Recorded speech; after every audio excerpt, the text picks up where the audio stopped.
What Eric brings to the Beyond community is green flags in men and big dick energy. There we go. Now we're talking. That's how you start a Hey, is podcast, it on the baby. podcast? Absolutely. What's going on, Vibers? Welcome back to another episode of the Vibe with Kai podcast. I'm incredibly hyped because today we are kicking off season 7. Can you believe that we made it to season 7? Good Lord. I've been waiting for this episode to drop because, let's be real, dating, relationships, it all gives us all anxiety. Whether you're single like me or you've been partnered up for years, the landscape when it comes to dating and relationships is just really weird right now and it's very confusing. But I just got off the mic with two people who have completely rewritten the script on how we connect. Now, before we dive into the episode, I gotta let you know that I am obsessed with our first ever podcast sponsor, Sucre Bay. If you know me, I'm not about that corporate life. Sucre Bay is an indie perfume house that captures all these beautiful stories in a bottle. Sucre Bay celebrates geek culture and celebrates storytelling, and it celebrates being unapologetically you. We even collaborated on a brand new scent called Why Did I Walk Into This Room? And it's a love letter scent to all of my ADHD friends out there. It smells like fresh baked cherry pie, light cinnamon, and the absolute acceptance of who you are, my ADHD friend. So make sure you go check them out at sucrebay.com and find the scent that tells your story. Sucre Bay, our official sponsor for season 7 of the Vibe with Kai podcast. Okay, my friends, on to today's guests. I am talking today with Oyku Saran and Eric Waldstein. They are the founders of Beyond, which is a vetted community for modern relationships. Both Oyku and Eric have these beautiful stories that they tell in this episode about their background. And I got to tell you, you definitely don't want to miss this. I'm telling you, we talk about everything. We talk about things like rebranding ethical non-monogamy. We talk about the scarcity mindset of love. And they even break down their safety vetting process when it comes to their dating app, Beyond, which includes literal FaceTime vibe checks. Real quick housekeeping before we get started with the episode. Make sure you're following me on all of my social media channels at The Vibe with Kai. And if you haven't yet, head on over to thevibewithkai.com. Why? Because the digital store is now open, my friends. We have ADHD guidebooks, the ultimate ADHD toolkit, and brand new audiobooks narrated by yours truly. All right, my friends, get comfortable, grab your water, let's get into it. Enjoy my conversation with Oyku and Eric. I have been looking forward to this conversation for a very long time. On the screen, you have Oyku Saran, who is here. Yes, and we have Eric Waldstein that is here as well. We introduced them in the beginning, so you know all about them. So we're going to jump right into this. We're going to kick things off. I love that the two of you, have these two very distinct backgrounds. Like Oyku, you've had this vibrant journey from Turkey, right? From Turkey to New York, to Miami, and Eric, you're coming from a world of scaling tech with Bill Gates. Am I correct? Yeah. My background is Yeah, in ed tech. Yeah. And yeah, and the incubator was one place I worked. yeah. And so, if you had to describe the vibe that the other person, so Oyku, I'm going to ask you to talk about Eric. Eric, I want to have you talk about Oyku. If you could describe the vibe that the other person brings to the Beyond community in just 3 words, what would those words be? Oyku, I'll start with you. Let's see. What Eric brings to the Beyond community is green flags in men. Ooh, I love that. Okay. We'll go with that. Yeah. Compassion Uh-huh. and big dick energy. There we go. Now we're talking. That's how you start a Hey, is podcast, it on the baby. podcast? Absolutely. Absolutely. That's how we started off. Believe it or not, that's how I start off every podcast. No, it's not. But Eric, you have to follow that out, my friend. Yeah, I mean, what an intro. Thank you, Oyku. And Oyku brings just unapologetic in the best way, Yeah. role model, and disruptor. There we go. I like that. I like the idea of disruptor, especially in like the kind of world that we live in today. I think it's something that we should embrace, and especially in the world that the both of you find yourself in. Before we get into the nitty gritty, let's talk about Beyond. What is it? What is it, and why should people be interested in what you're offering here? Yeah, I can kick this off. So Beyond Mm-hmm. is an app embedded community for modern relationships. Mm-hmm. And the way we define that is honest, intentional, and inclusive of all relationship styles. And it was really created for anyone who's had a drop of curiosity to people who are very much experienced in modern relationships outside of traditional monogamy. I love that. I don't, Eric. I don't know if you can follow. I think that covered all the bases, right? Yeah. It covered all the bases there. What I love, the term that has been standing out to me as as I've been prepping for this is the term modern relationship, right? And I think that's also a term that's been thrown around a lot in the social media world. And I think that some people in my audience, I feel like some of them it seems like that's just a word for complicated, right? For so for the person who feels overwhelmed by things like dating apps and ghosting and talking and all that stuff, how do you define the modern relationship in the simplest, most human terms? Eric, I'll throw that one to you. Radical honesty. And so it's really about being honest with myself first and foremost about what am I into, what am I looking for, what are my desires, and then communicating that with others and doing it in a way that is not shameful, but it's authentic to who I truly am. And Oyku and I talk about this a lot. You can be monogamous and in a modern relationship style, but the real key is that radical honesty piece, and you're sharing with your partner or your partners completely transparently within the if or within whatever boundaries and guidelines you all have set up. Yeah, absolutely. And I'm glad you brought that up because Oiku, for you had mentioned having a coming out moment regarding things like ethical non-monogamy, which is actually something I actually did, believe it or not, a couple of weeks ago. I partnered with the men's ADHD group, and I actually did a webinar about ethical non-monogamy and mental health, and how it like pairs up together specifically with ADHD. But for you, can you take us back to the moment that you realized that the traditional relationship escalator wasn't going to work for you, and how did that realization like feel within yourself? Yeah, how much time do we have? Pop off, you Just got so it. I You know go ahead. Yeah, so I mean, it really stems back to my college days. I was in a monogamous relationship with my first love. I thought he was the one. And even though I was in love with him, I felt kind of constrained by the relationship dynamic that we had, which was monogamy at the time. And I really didn't, I thought that relationships equaled monogamy, like those were synonymous. And I didn't realize that there were alternatives. And around that time, I started questioning why we have to do it this way and why I have to just like follow this linear path.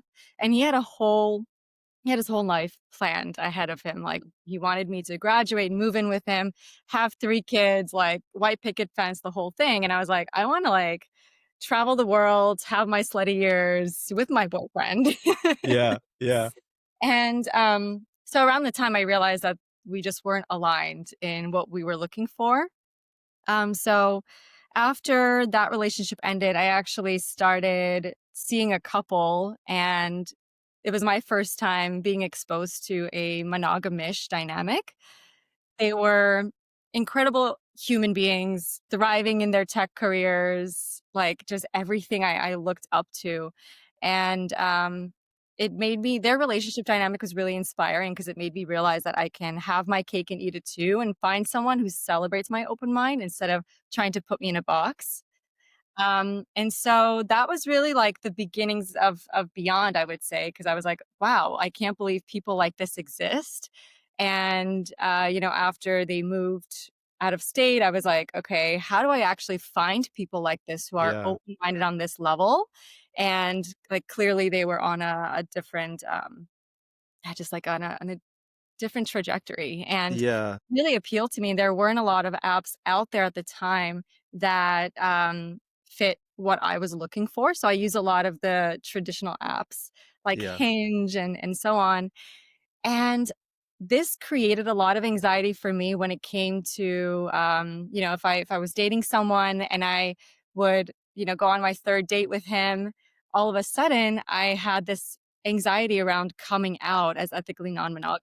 So just had to brace myself Yeah. for, if I express this and all the things I've done and experimented with, will this person still be interested in continuing a relationship with me? So at that point, I realized, wait, what if there was a platform where everyone was already on the open-minded end of the spectrum instead of it being Right. like this big question mark? And I didn't know that we'd be the ones to create that eventually, but that was kind of And there's a lot of people that are very happy that you did, because you are giving them a way, and you're validating, which is which is really, really good. And so you were saying that that journey for you started, was it in college? Did you say that started for you just right after college. I mean, right I after college? Yeah, two things in college. I was also yeah, connecting with people in my class, and I yeah. realized that like different people bring out different sides of me, and I started to look at people as almost like tools. That sounds horrible to say out loud, but No, it almost makes like, sense. yeah, to kind of like connect with parts of myself that I've really missed through Yeah, myself with different people. And I thought to myself, like, why is this such a bad or negative thing if I'm in a committed relationship to be able to access this? And so that was kind of like the beginnings. And then with the couple, and around that time, it just kind of amplified what I yeah. wanted from my life. Yeah. Eric, you've described yourself as a student of love, which I really appreciate, because a lot of people, they don't take the time to, I guess, learn about the why of love, or anything like that. They feel as though it's just something that kind of happens to them, but they don't understand the why about it. So you're a student of love, and you've been like that for a while. If you don't mind, can you talk about what that means, and what was the catalyst for you to start having these types of of conversations within yourself? Yeah, yeah, for sure. And I appreciate the question, Kai. So thanks for Yeah. asking. It my journey with being a student of love and relationships. I mean, I think it always starts with your upbringing, just kind of like, what are you observing? What are your, what environments are you in? So from a very early age, it starts there. But then for me specifically, when I had my first long-term relationship in my early 20s, that ended with infidelity. And where, we had cheated on each other throughout or in the relationship, despite it being, a really healthy relationship in other ways. But when it ended, it was really kind of, my transgressions that kind of blew everything up. And that that was like a really jarring, painful, shameful experience. And it was the first time where I really had to ask myself, you know, who am I? And, who do I think I am? Who do I say I am? And who do my actions show I am? And how are those things aligned or not in this case? And so, pretty much from that moment in my early 20s, it really got me thinking about, like, okay, what are sustainable relationship models? And that's part of too where this, why I saw firsthand how completely disruptive a lack of honesty, both with myself and with others, can be. And so when we talk about modern relationships and this notion of radical honesty, it's really kind of, that was like my wake up moment, I would say. And it's really kind of been rooted in that quest for sustainable relationship models that are rooted in honesty and communication. Yeah, that sounds like one of the green flags that Oyku was talking about in the beginning. Oyku, is that what should more men specifically? Sorry, I'm asking another question, but like, should more men have that kind of mindset, and why do you think men struggle with that so much? Because like Eric, again, you talk about it like it's so easy, but there's a lot of men, especially, that struggle with this. And I'm not saying that it was easy, but like, just like the way that you talk, you've come to terms with yourself, that you're able to talk about it a little bit, easily. But there's a lot of men that are just not there, right? But that's what you're going through. That is, I think, one of the green flags that Oyku was talking about. Oyku, do you feel that more men should be taking this type of mindset? Definitely. And men and women alike, Mm, it's always difficult to face parts of yourself ashamed of, especially when it comes to infidelity, but to really sit down and look at it. I mean, I've also cheated in past relationships and I'm not proud of that. And I think looking at why I've cheated and where that stems from is a really beautiful starting point into what's possible because at least now I have the awareness and I can take that information and create something even more beautiful on the other side. And that's definitely a green flag to be able to face yourself and be really radically honest with yourself first before you can bring that into your relationships. And I think it's also much easier to have a double life and deceive your partner in traditionally monogamous relationships than it is to own up to what you've done and actually share that in a very vulnerable way with your partner. yeah. I appreciate you both being so honest about that because that kind of self-reflection I think goes a long way. So thank you for having the courage to speak about that because I think a lot of people need to hear that. So thank you. You both had mentioned anxiety in this part here. Do you like you're around a lot of these people every single day. You get to hear these stories, both of you, all the time. You both kind of started to discover things a little bit after college. Is that common?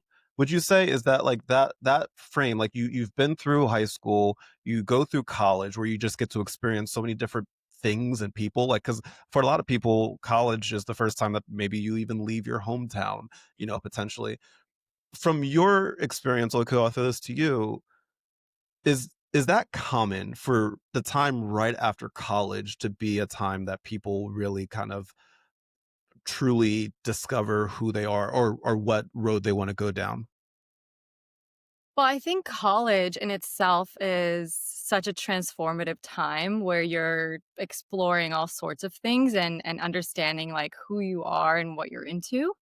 And so I think following that, I've seen at least I'll speak for myself, like I feel that I've become a lot more unapologetic and accepting myself directly after college. Gen Z, for example, is increasingly more open-minded than millennials, and with millennials, you start to see people like, usually in their like late 20s to early 30s, kind of start to get more into this lifestyle.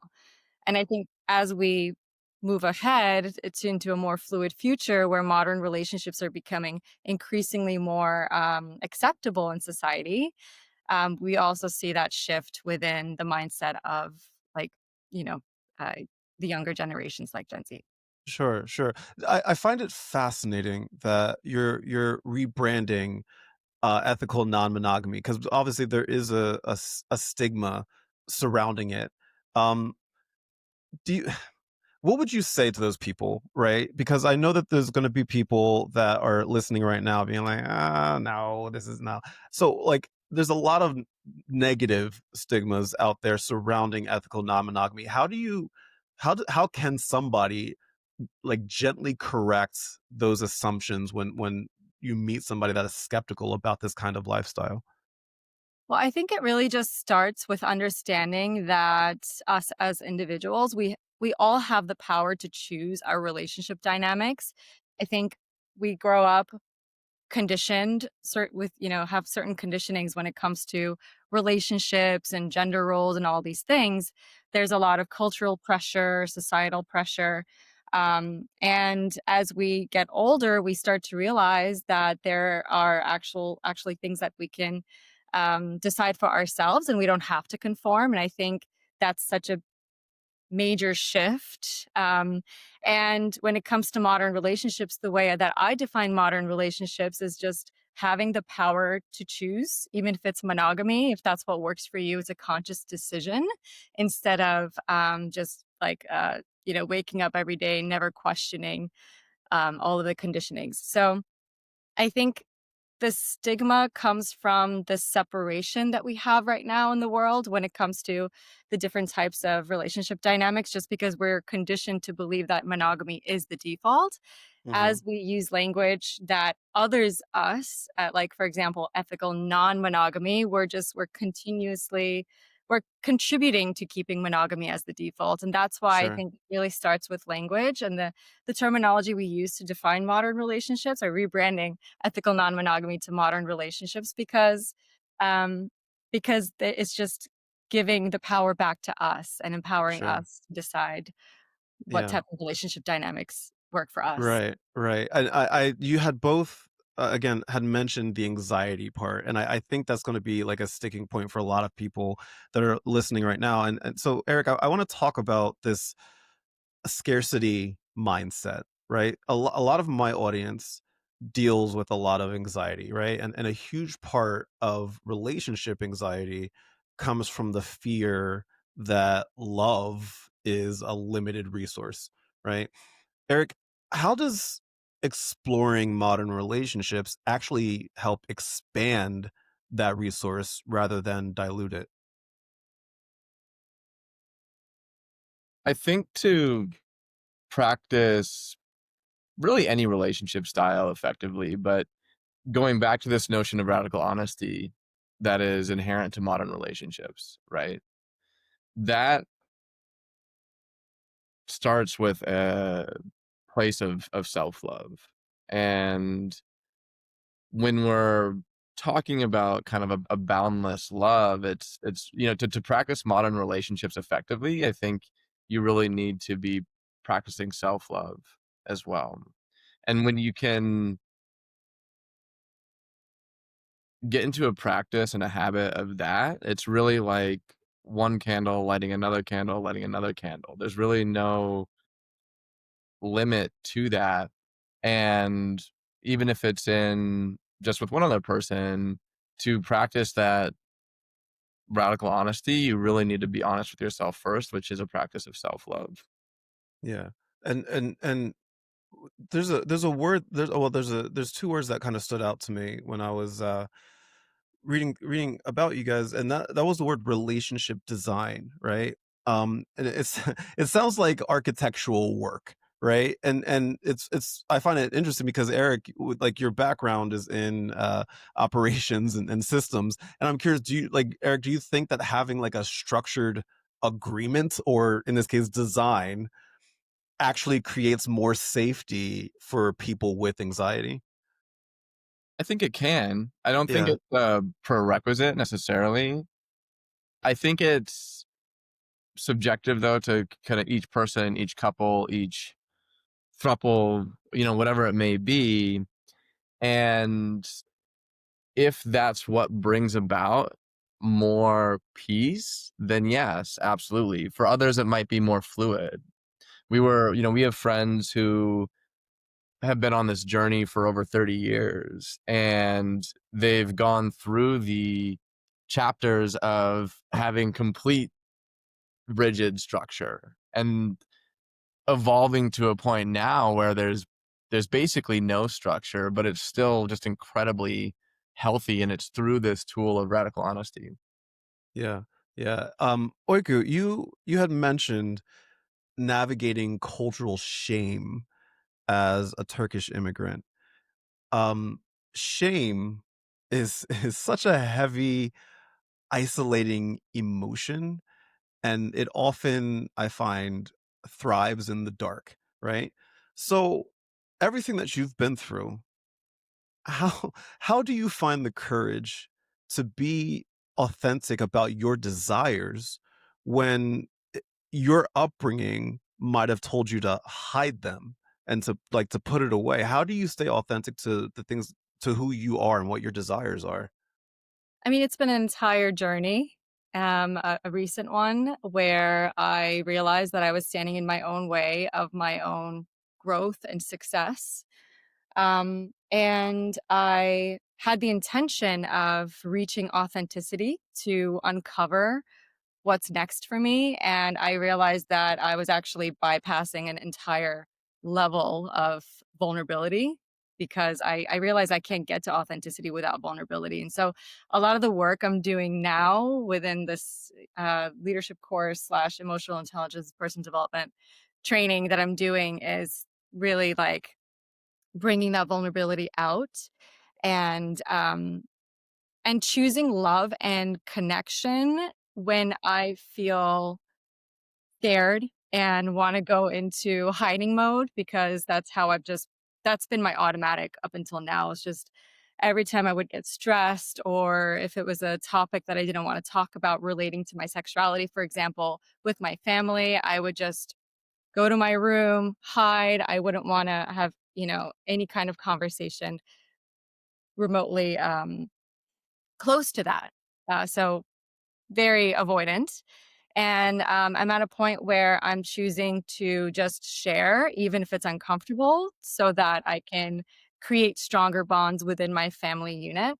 And it's really difficult. And yeah, I don't know where this courage comes from. I think it's always been inside of me. It's just me. I think the biggest difference is like I make an intentional choice Mhm. to choose courage and connection when I want to run away. Yeah. Yeah, and I honestly I find that very admirable because I know I know that a lot of people listening right now are going to take something from that and your journey, and I hope that the people listening right now that might be in similar situations or might be able to be like, oh, I know what Oiku is going through. Like I hope that they can take something from your journey because it truly is admirable. um I was talking with a friend of mine earlier today, and they were asking what I was doing this evening, and I was saying, oh, I'm talking to these people about this app, blah blah blah. And I was saying what this app was about and what the mindset is. And one of the things that my friend said to me was like, "Oh, I can't do that. I would just get jealous. I would just get jealous, right?" Like, so I wanna ask about jealousy a little bit because I know that's a common probably conversation or thought process here. For a lot of people, like including myself, jealousy, it can feel like a punch in the gut. Um, in the Beyond community, do you view jealousy as like a monster that needs to be fought, or do you view it as, I guess, data that's telling you something about yourself, or both? Either of you can answer that one. I'll speak just from my own ex- perspective and experience.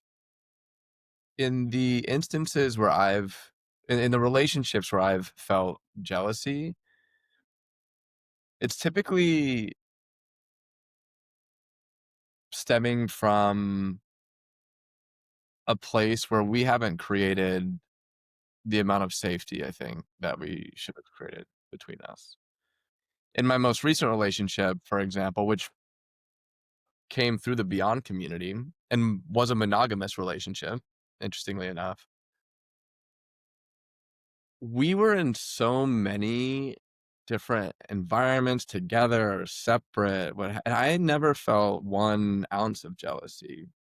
But that's because we had created a sense of security with each other just in the small things, the tone we use with each other, the responsiveness to one another, the way we make each other feel, the way we respond to each other's bids for connection and affection. And it's not like I'm just not a jealous person. I mean, Oiku, you're like not a jealous person. I feel like I can say. For me, I'm not necessarily like that wholesale. And I've definitely been jealous in relationships. But when I think about the difference between relationships where I've been jealous and have not been jealous, it really comes down to the sense of shared trust and safety that we cultivate with one another. Yeah. Oh, sorry. Go ahead. Yeah, I'd love to just chime in. I Yeah. mean, Please. the I've felt jealousy in the past, and I think I still can see it come up. The only thing is, I think the biggest thing that when it comes to relationships, I want to have a really strong foundation built on things like open communication and trust and love and respect for each other so that you know, neither of us are leaving each other in the dark. I think as long as there is clear communication, you're not just going off the grid where I'm like, feeling anxious. I think I realize also a lot about my attachment styles Hmm. through dating, like in modern relationships. Um, but as long as I have those elements, then jealousy is not really a factor. But it's Hmm. only in times where I feel ignored or not treated right that's when the anxiety seeps up, and it's more of anxiety rather than jealousy, but that's when I start to make up stories in my mind because I feel in the dark and I feel disrespected. Right. And Right. can I build on that real quick, Kai? Yeah, please. Absolutely. I think that's a really good point, and that when we talk about modern relationships, that's really what we're talking about again, is that radical honesty. It's not like when I get into a monogamous relationship and like poof, I'm no longer attracted to anyone else. Or poof, or, I mean, maybe it's that way for a period, or maybe that does happen. I don't know. Maybe that does happen. But my guess is probably not. I haven't experienced that personally. And so the norm right now, I think the traditional way to do things is you repress it. You're not allowed to talk about it. You are supposed to feel shame about it. And what we're really talking about is just acknowledging reality, which is like, oh yeah, like I feel that way too. Like, you feel that way too about that? I do too. Like, let's Right. let's Right. talk about it. Let's get it all on the table. And my hypothesis is the more you can communicate transparently, the more that deepens intimacy. And that just, regardless if it's one partner or multiple, that still like sets you as like, hey, you're my number one, and we're sharing Right. everything with one another, and we're building real Right. partnership.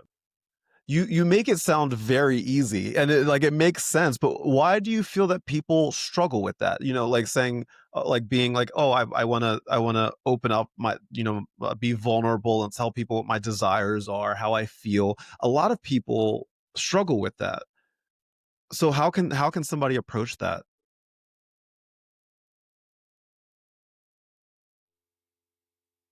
Man, I don't know. I still struggle with, like, even like talking now, Yeah, right? sure. Like, Hmm. I mean, this is like the first time on a podcast I've talked about my own experience with infidelity. You know what I mean? And that's Yeah, like, yeah. and that, That back, takes a lot of strength, by the way. That like again, even for you to like to have that kind of a conversation and to be open and honest about that. Again, like both of you, like very admirable. So I appreciate that. Thank you for feeling comfortable enough to share that. thanks. Yeah. I mean, it's fun. I mean, I don't know that I feel like I'm still grappling with my comfortability sharing it. Hmm. And it's like, and Oiku's really kind of role modeled this in a lot of ways, is like powering through that, or just kind of, I do know, like, there's truth in honesty, you know what I mean? And there's truth in working through that. But um I think the more, Oiku said this earlier, like the more that you can run towards vulnerability and openness, then it's like, oh, like, actually a huge majority of people have dealt with this as Hmm. well. Yeah. And the problem is we're not talking about it. And Hmm. there aren't people role modeling how to talk about it. And I think that kind of answers your question, Kai, about Yeah. like, these things can be shrouded in judgment and shame, and even talking to your partner about certain things, or about the way you feel about certain things, can be received and responded to with judgment, shame, hostility. And yeah, I mean, as you know, as we all know, those are all recipes for anxiety, Hmm. and Yeah. many other things. Hmm. Yeah, I'd love to chime in there. I think it takes Please. Hmm. a level of self-reflection and self-awareness to even be able to have a conversation or hold space for your partner who's coming to you and being vulnerable and sharing these things. And so I think it takes two to tango. Like, both individuals need to have self-awareness and have done at least a little bit of like the inner work to be able to have that level of open communication. Um, and also, yeah, I think that like I see this so often, you see on Instagram, someone's like, married my best friend, and it's like a very traditionally monogamous relationship. And I sometimes wonder, like, if your best friend partner, right, comes to you one day and makes a comment about someone they're attracted to outside of the relationship, like, is your relationship strong enough to withhold such information? And I think it's like, or withstand such information. And I always wonder, sometimes it just feels really superficial, because couples aren't really willing to go deep and have these uncomfortable conversations where they express things that maybe they feel a lot of shame around, or they feel like partner is going to judge them if they hear. And so the thing with when it comes to modern relationships, we're really highlighting radical honesty as a way to build what type of relationship dynamic works for you without hiding all those scary parts, or yeah, just Yeah. having those conversations, because that's what leads to true intimacy. Absolutely. And if I may, I want to play devil's advocate for a moment. One of the things that I quite often hear is like someone might say, I can barely manage my own shit with my own partner. How in the world could I handle more? Right? Eric, you were talking about like reality, earlier. What is the reality of the emotional bandwidth, I guess, for that kind of relationship? Like how much will that take emotionally to to be successful in that type of relationship? Yeah, I mean, I'm much more on the monogamous side of the equation than not. So I think Oiku, you're probably better positioned to answer that. I mean, if someone goes into anything with that negative mindset, like, it's never gonna work. I think you have to surround yourself with people who give you energy, who hold you high, and if you're looking at your current relationship or your current situation as negative, or not like something that fulfills you, then you probably shouldn't look at you probably shouldn't add to that, and you should work on what you have currently, because that's not the place that you should be in order to expand and open up to other possibilities. Yeah, just to build on that, I will say, I think it's whether it's with one partner or multiple, to Oiku's point, I think ideally we're in a place where we're sharing in a way that we're getting that we're getting help managing our shit, so to speak, to use Sure. your words. So like Yeah. ideally it's additive and not further draining or further chaotic. And I think I think anytime that we might feel kind of like a blockage on sharing something with a partner or partners, that's an important time to kind of look inward and be like, okay, like Hmm. why do I feel this way? Why do I feel Right. this blockage? And maybe that's an opportunity actually to practice more vulnerability and more sharing. Mhm. I love that you both again felt comfortable to share these stories, because that's kind of like the baseline for what I want to talk about next, which is beyond itself, right? What is the vetting process? Because it's not one of those things where like with Bumble, you could just hop on and do your thing, right? One of the key differentiators about Beyond is the vetted community. Why was that so important to have, and what are you actually looking for when you're vetting a new member? Eric, you want to take this one? Sure. So we have a rubric that's based on our core values of honesty and intention, diversity, consent, and self-discovery. And we assess each profile based on that criteria. So honesty and intention is, how did they fill out the profile, and what's the quality of their photos. If they have photos that are Hmm. super grainy or have a bunch of emojis, or it's the same Hmm. selfie 3 times in a row, we're not going to approve the profile. Right. Um, Right. Diversity. So if you make our community more diverse, we're going to be slightly more lenient on your profile. And that's from an Hmm. ethnicity standpoint, sexual orientation standpoint, gender, and then consent. So were you referred by someone? If you were referred by someone within the community already, we're going to be much more lenient on your profile.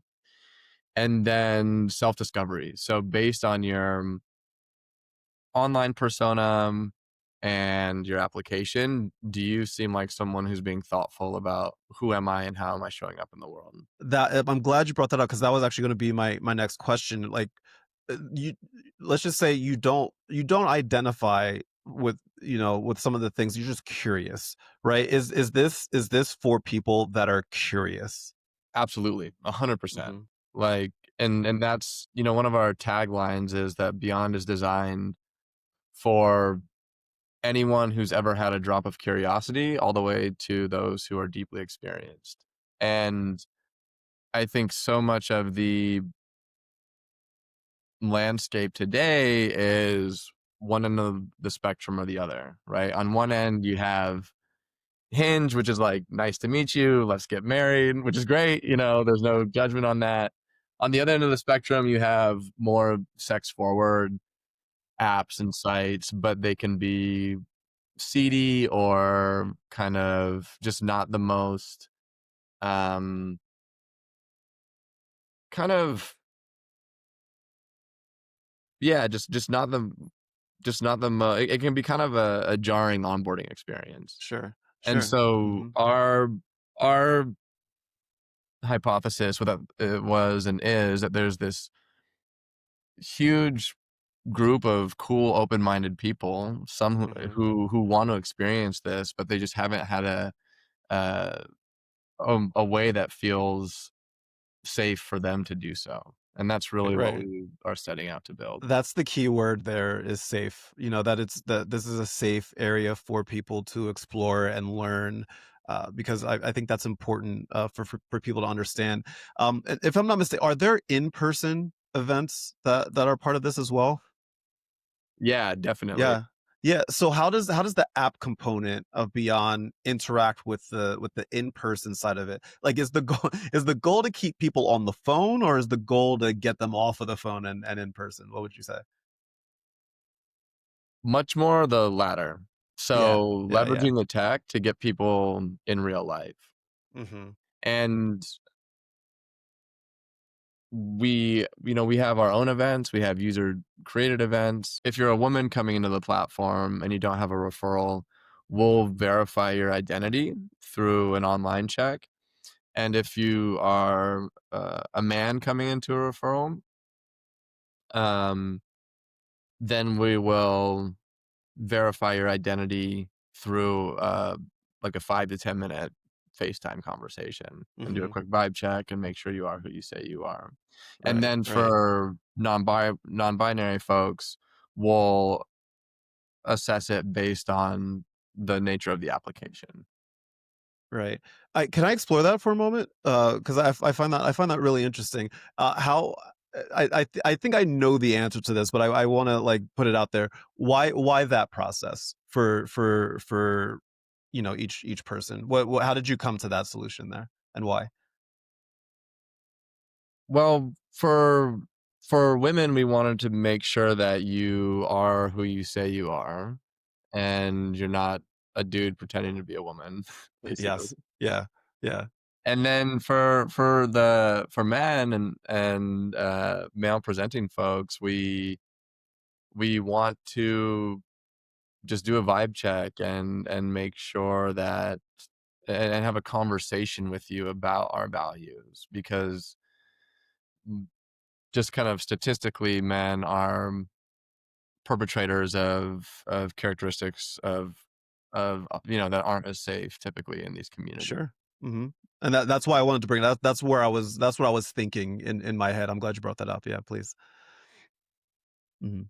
Oyku, sorry, I thought you wanted to say something there. I don't know if you don't want to. No, you're all good. One my audience often talks about dating fatigue, right? Or dating app fatigue, I should say, because there's a lot of different dating apps out there. There's endless swiping, and how does Beyond take that community approach and actually solve that burnout? Yeah, I mean, the in real life events, getting people together, that's really one of the reasons why we created this. We have a major community component to the app.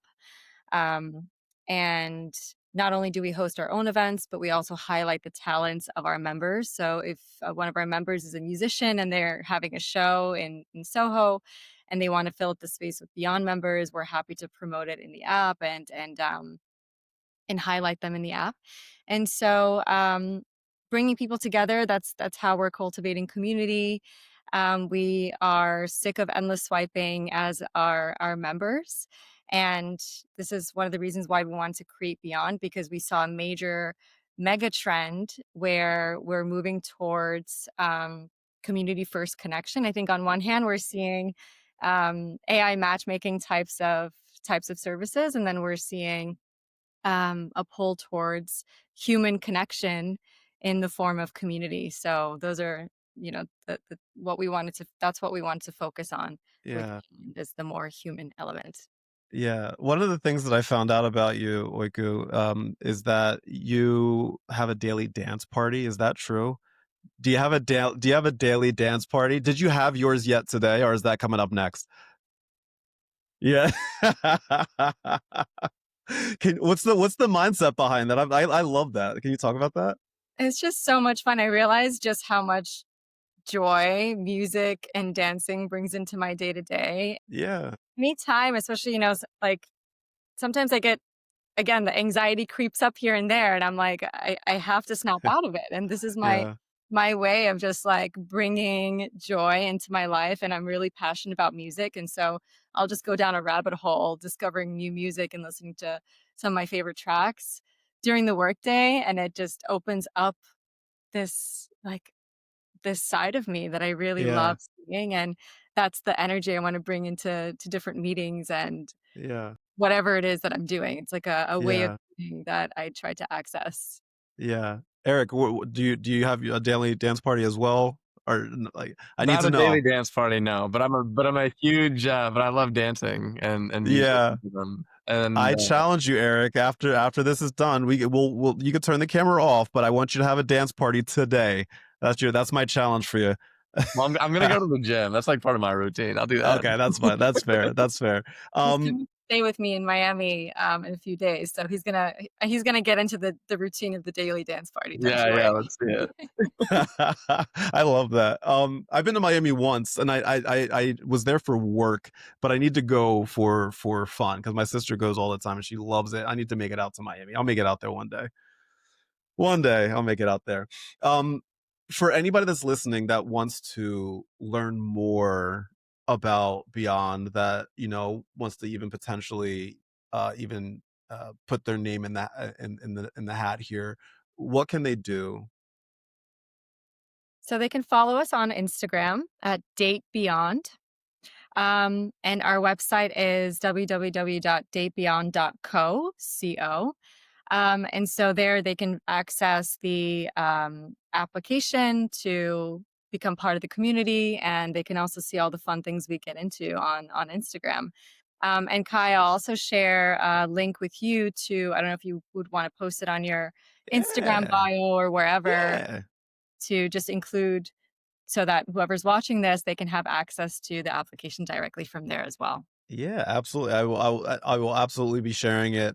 It'll be all over the place. So you're definitely gonna get some love. Because my audience love. If I tell them to click, they're gonna click. That's not true. But they're very very engaging, and my audience is very curious, and which is what I love, because their curiosity spurs my curiosity as well. So if you're listening or watching right now, I'm going to put all of those links in the show notes here, so all you have to do is click, go check it out, go learn more. One of the questions that I always love to end my podcast with, and we'll go one by one here. Eric, I'll start with you. If there's one thing based off our conversation today that you want people to take away, what is that one thing? That modern relationships is really about radical honesty, and having an open heart and an open mind for wherever that honesty leads you. Love it. Oyku? For me, the key message is to remember to feel empowered in your decisions when it comes to relationships, that you have the power to choose and you don't have to subscribe to what your culture or what society tells you. You can just choose what works best for you, as long as you're, honoring your values and building a foundation with your partner that consists of things like love, open communication, respect, and really nurturing that. Because as long as you have those factors, you can create the relationship of your dreams. Perfect. Look at you both preaching today. It's not even Sunday. Not even Sunday. Both of y'all preaching today. I love it. Honestly, and I said this before, and I'll reiterate, your honesty, your openness, your vulnerability today, it truly is admirable, and it takes courage. And I think that hopefully people will be watching this and listening. And Eric, to your point, hopefully they'll find it a little bit easier to have these conversations, to explore, to just talk. Even if you don't have to have all the answers, I don't think you just be curious and talk about it, and learn about yourself, learn about others, and just go. It may not be for you, and that's totally okay. And that's totally okay. But I encourage people to explore, or to at least have the conversation, because I think that's super duper important. Wow. Just wow. Listen, I know the term modern relationships or ethical non-monogamy might sound intimidating to a lot of us, but did you hear what Eric said?